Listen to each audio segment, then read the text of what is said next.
morning, good afternoon, third grade. I am so excited to start literature today with everyone. Now, does everyone remember the 10 new vocabulary words we went over yesterday? Yes. Well, today in English, we learned about context and how our vocabulary words are going to be used in context as we increase. So in third grade, when we move up to fourth grade, our fourth grade teachers are going to expect us to know the words we learn in third grade. So today in the book, Please, the B's, we are going to see 5 of our vocabulary words in context. Let's go over some of them. And can you guys tell me what errands means in your own words? One person, errands. Yes. Yes, absolutely. Can someone tell me creature?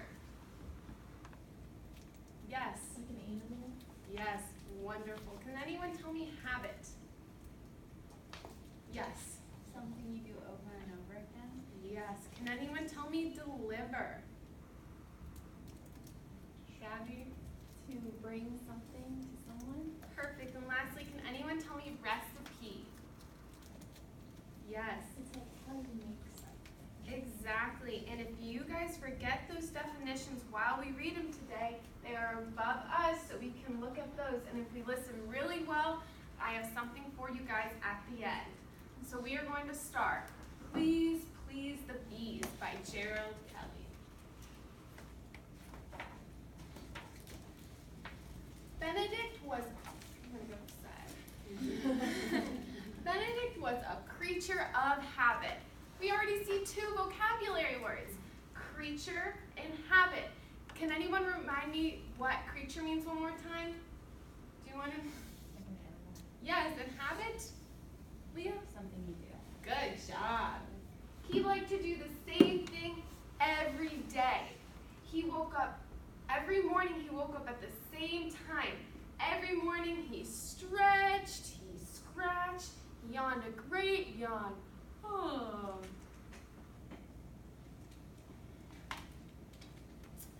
Every morning the bees delivered, here we can see delivered, our vocab word. They're bringing something to him, context. Every morning the bees delivered 3 jars full of honey. Benedict ate the same breakfast he'd eaten since he was a fuzzy cub. Toast with honey and tea with extra honey. Next came his daily routine, perfecting his honey cake recipe. We see recipe here in context of him making something, knitting, and running his errands. We see errands right here too in context of him going and running to the store and doing things like that. At night, he'd read, then have one last cup of honey tea before bed. Life was sweet until one morning. One morning, things weren't the same. In fact, something terribly unsafe had happened. There was no more honey. The bees had gone on strike. Does anyone know what it means to go on strike? Okay, so to go on strike is when you're working really, really hard and you think it's not fair. So they say, we are going to stop working until you make it more fair. So that's what the bees are doing. Now, we are going to make a prediction, which means we are going to guess something that's going to happen in the future. What do you predict will happen now that the bees are going on strike? Can I get 2 people to tell me their predictions? Yes. There won't be any more honey. There won't be any more honey. That's a good prediction. Yeah? The bear might have to find other things to eat. Yeah, that's really good. So let's see what happens. Benedict's breakfast wasn't the same without honey. Without his honey tea, he couldn't knit. Practice was dreadful. He didn't even bother with the errands. Again, we see errands in context. Benedict was deeply discouraged. Just then he heard someone say, "Hey, you, in the fur coat."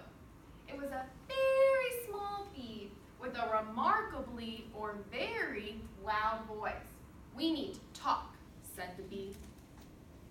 Do you think the bee wants to talk about good things or bad things? Give you a thumbs up if you think good, but thumbs down. I'm seeing a lot of fun thumbs down. Talk? Grumbled Benedict. I let you all live in my yard. All I ask is for a few jars of honey. You should be grateful, not go on strike. A few jars, said the bee. Buddy, we deliver 3 jars of honey to you every day, every month, every year. Do the math, Einstein. So our predictions, our guesses were right. He wasn't very happy. The hive is a wreck, the bee continued. It's all we can do to keep the walls from falling in. The roofs leak, wind blows through the cracks. The last 3 queens up and quit on us because of the lousy working conditions. The bee showed Benedict the garden. Look, the bee said, weeds everywhere. We have to fly miles away just to find enough flowers to make our honey. So we voted to strike. So you get, bees aren't happy right now. You're taking us for granted, the bee declared. You want honey? Things need to change. It's up to you, Bear. And with that, the very small bee flew off. The thought of losing his honey sent a chill down Benedict's spine. He had a lot to think about. Maybe I've been selfish, Benedict said to himself. I never thought about what the bees need. But how am I going to make this right? Can everyone go turn to their neighbor and make a prediction about how Benedict is going to make this right with the bees, please?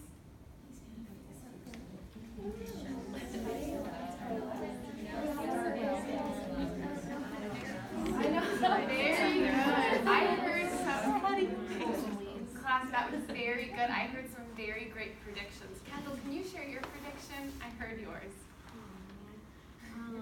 My prediction was that he's going to fix the working conditions of my new house. That's a great prediction. That's a great guess of what will happen in the future. Let's see. So he did some research. He did a little shopping, or he did some errands. And he did a lot of work.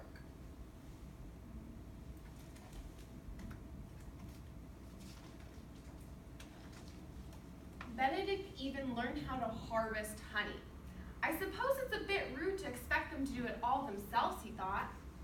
Finally, he was ready to show the bees all the work he'd done. What would they think? He held his breath as he waited.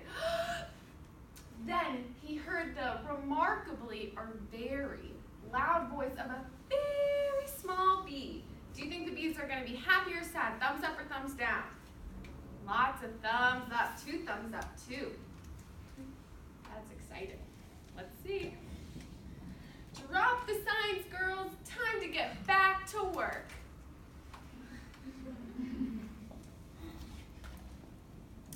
These days, Benedict is still a creature of habit. Again, let's see. We have our 2 vocabulary words, creature and habit, and we have this in a phrase. He still does his daily routine, but he doesn't take the honey for granted anymore. He knows his life is sweet, but now it's even sweeter. For everyone. The end. So you guys did such a great job listening. And did everyone see all the vocabulary words and see how you were used in context of the story? Very good. Does anyone have any questions about that? Perfect. And because you guys listened so well, like you said, you guys can pass this around and you guys will all get Honey Benedicts or Teddy Grahams for listening so well. So, yeah, pass those around. This is the day of snacks.